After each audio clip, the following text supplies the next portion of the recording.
One thing about us is when we do it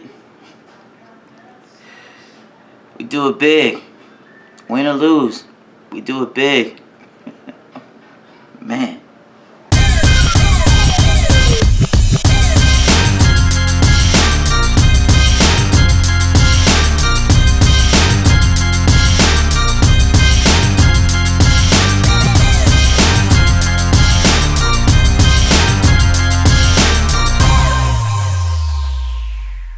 Fin fans up north, fin fans in the south, to the east and to the west. What's better than this? More of this. Let's talk about it.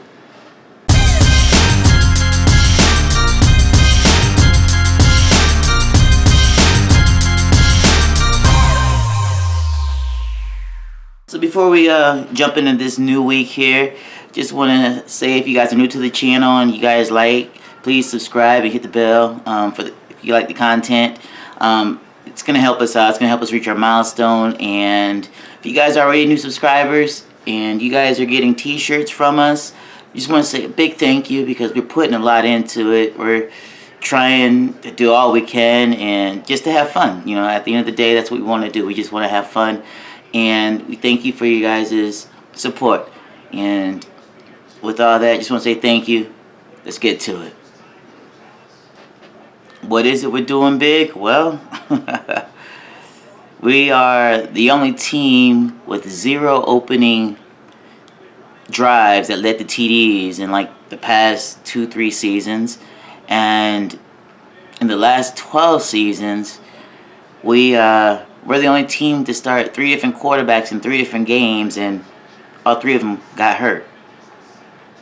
Alright, so like, as disappointing as that game was, and like, listen, true Dolphin fans watch it until the end. No matter what, win or lose, you watch it to the end. And I'm gonna tell you, that was one of the most painful things I had to do, was sit there and just watch that train wreck just go down the way it went down. Listen, okay. Frankly, we could have beat the Vikings, honestly. We really could have beat the Vikings. You guys noticed the energy level when Skylar Thompson was in the game. The energy level was there. The offense was clicking. And it was that we were moving the ball consistently. And the moment Skylar Thompson goes out the game, and Teddy Finesse Bridgewater comes in, the energy level goes down.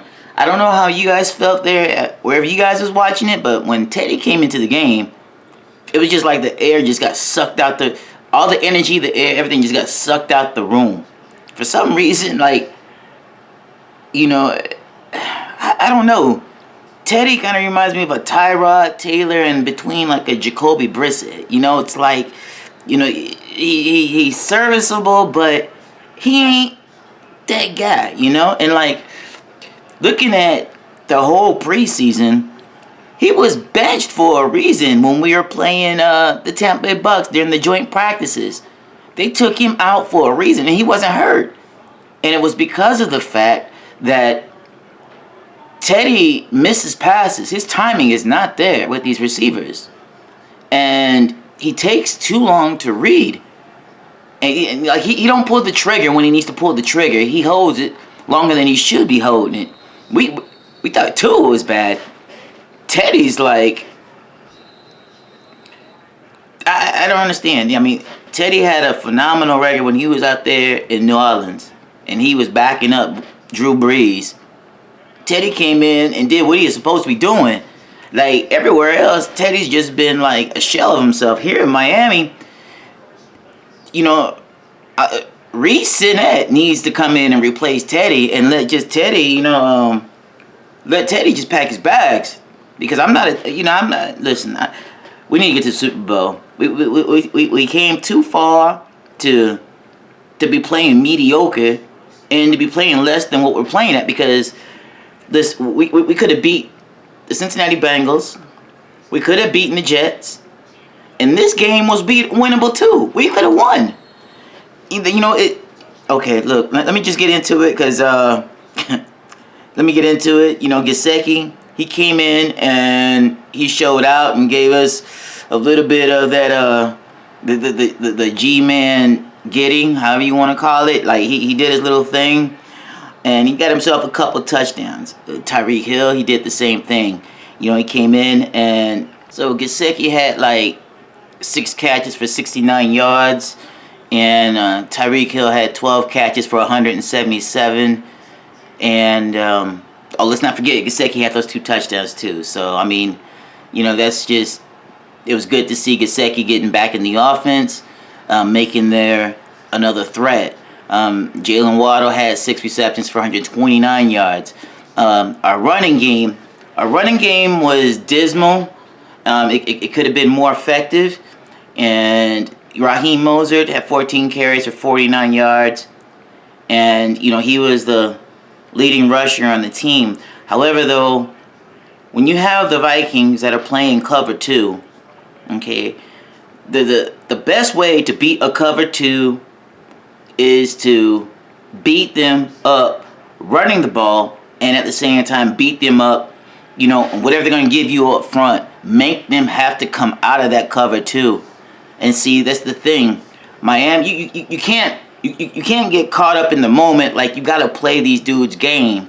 Like, the shot we took, that Skylar took with Tyreek Hill and that cover 2, yeah, it was a risk. But you know what? I think that it has to happen, because if it doesn't happen, you play the other team's game. That's the game they want you to play. They want you to be scared to throw it over the top, because they got them double DBs back there. They want you to be scared about that, or the double safeties back there. So what they do is they play that cover 2, and they try to stick with it, because they don't want us getting on top of them.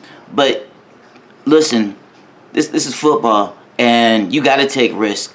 You got to take risk, and the risk, at the right time, it can be worth it. But the risk at the wrong time, it could be detrimental to the situation.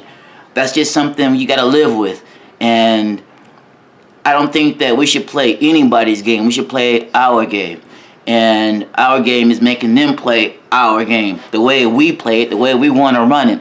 They shouldn't be coming into Miami at the Hard Rock running it the way they want to run it. Now, if you notice, we took that L from the Jets, and all of a sudden you see the Jets everywhere. I saw an NFL PSA, and it was like using Miami's game with the Jets as a reference point, just of winning. Like, are you kidding me? You got like Zach Wilson up here doing interviews now. I mean, they're making it sound like the Jets is the next big thing in the AFC East, all because of that dub there. And now, what do you think is going to happen with Minnesota? They're going to have them thinking the same thing, that they're going to be the next team in the NFC Central, whatever, to win their division. I guess because everybody else lost in there, right? No, come on. We got to stop that. We got to stop that, and it's going to have to stop this week.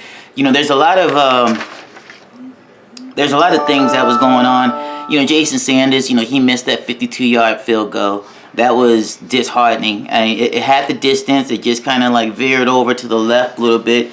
I noticed that Eichert and Little, well, Eichert did for the most part. The most part of the game was that the offensive line was solid. I think the offensive line was solid for the most part of the game. Teddy just took too long. Teddy was just not making the reads that he was supposed to make, and he wasn't throwing the ball when he should have thrown the ball. Teddy, I don't know. I just don't know. It seemed to me Teddy just wasn't playing until like the last little bit of the game. That's what it seemed like when he started playing a little bit, and he did throw that interception. Teddy's not the backup. Skylar Thompson should be the backup, and Reed Sennett should be backing up Skylar Thompson if that's how it's gonna go, because Teddy's like Jacoby Brissett, in a sense, and Teddy fell off his game, in my opinion. I mean, don't get me wrong, Teddy had like what? Yeah, he was 23 of 34 for 329 yards, 2 TDs, and 2 INTs. But you know, a lot of that 329 came in the last little bit of the game. You know, when it looked like it was pretty much over. You know, Teddy wasn't playing like that when he first got in. You know, it was just all about, you know, 3 and out, 3 and out, 3 and out. That's all it was with Teddy. You know, and you know, we need to fix that. We need to fix that real quick. You know, I think Teddy just needs to go ahead and, you know, call it a day. Call it a day. You know, maybe he'll be better on another team. We get Reed Center, and we get some folk in there that want to play. Some folk in there that ain't all worried about, you know, I ain't gonna say nobody ain't worried about getting hurt, because we all worried about getting hurt. We don't want to see nobody get hurt, but it's like you can't play scared. And Teddy out there, to me, it seemed like he playing scared, mad scared. And you know, it's like Little. Let's look at Greg Little, since we're talking about the offensive line. Is that, you know, Greg Little, he's good when he wants to be, and he's consistent. He was consistent for the most part, but he always is getting beat up by the faster pass edge rushers. You know, and I noticed Teron Armstead wasn't playing, and you know, with Little over there, I mean, he's supposed to be there. He's a pro. He's a Pro Bowler. So I don't understand, you know, what, you know, he's doing out there, doing that, just giving up stuff like that. And I could, you know, he was like slow off the block, you know, that allowed that first sack to go down with Skyler. Little is just allowing quarterbacks to be like running for their life, you know, out there. Like I don't know what's going on, so that he needs to be evaluated on that. I thought, you know, Nick Needham, he played pretty well. And, you know, I'm sorry to hear that he tore his Achilles. And it seemed like, you know, the Vikings took advantage of that when Nick Needham went out.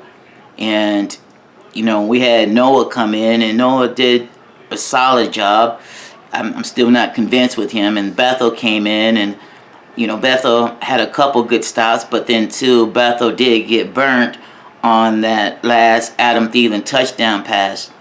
And, you know, speaking of that, you know, X got burnt too, twice.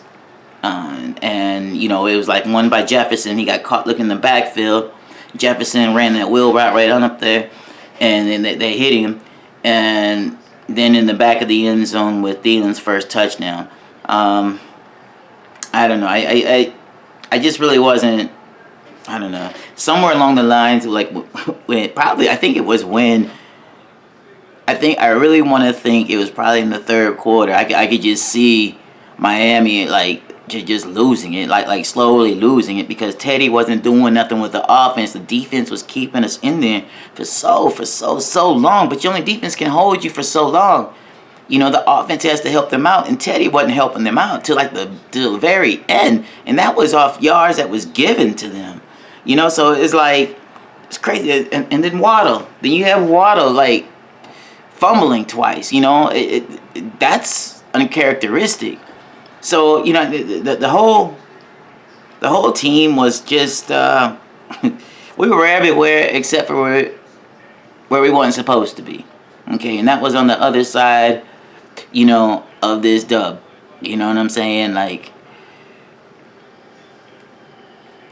you know, we listen, we got to do better. We got to do a lot better.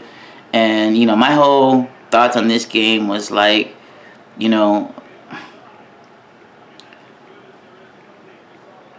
you live and die as a Miami Dolphin fan, you know, no matter what, right?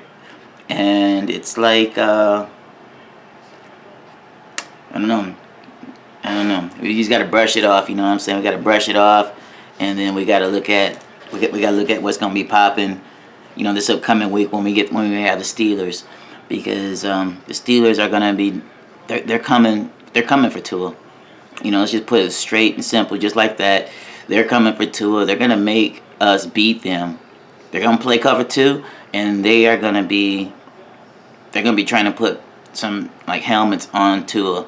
And they're going to be trying to take advantage of Greg Little. And I'll get more into that later. But those are my thoughts on it. I thought this game was winnable, and at the same time, I think that Teddy Bridgewater, really needs to take a back seat. They need to go ahead and upgrade Reed Senate and have Skyler out there and, backing up Tua if that's what it's going to be. Because Teddy, we can't win with Teddy. We can't win with Teddy. Teddy's too much in his feels, in my opinion. So that's what I think. If you guys have any thoughts, questions, please leave them and in the description below. And if you guys like the content, please like, subscribe, and hit the bell. It's a positive move, and it's pretty simple. It just helps us all grow together as a community, and it helps us continue doing the things that we really like to do. And if you guys are subscribers already, just want to say thank you. And if you guys are getting t-shirts too, man, thank you guys so much. We appreciate it. It all helps us reach the milestone, and at the same time it shows the support for the artists that we work with that help bring out the t-shirts. So we just want to say thank you guys, and no matter what, we love all y'all, and thank y'all. Deuces. Alright, so football season's began, and what we're going to be doing is we're going to be starting Thursday, this Thursday here, well actually every Thursday, is we're going to be doing our odd and gamble. And basically the odds are going against the gamble. And these are two characters I created. Odd is a card, he's an ace card, and gamble is a house poker chip. And basically these two pit against each other. And how it works is that the odds, of our team winning is pretty much predicated by the things that are happening, like with the players, with the weather, with the field, and anything that's not predicated to the house. So those are the odds, okay? And the gamble is what's the casino saying, what is like all the betting sites saying. So that's the house, and that's gamble. So every week we're gonna go by game. You guys choose, what are the odds that the Dolphins are gonna win, or is it a gamble that the Dolphins are gonna win with what they're saying against each other. So you just choose odd or just choose gamble, and I'll do the rest. And then Sunday before kickoff, an hour before kickoff, I'll give the results of who's winning. Okay, so that's how we're gonna do that. So odd and gamble starting this week, and every Sunday I'm gonna drop the results for that. Okay, good deal. So let's have some fun this season, and we're 1-0.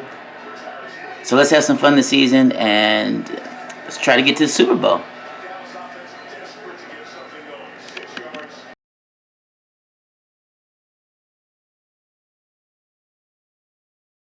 Fin fans up north, fin fans in the south, to the east and to the west. What's better than this? More of this. Let's talk about it.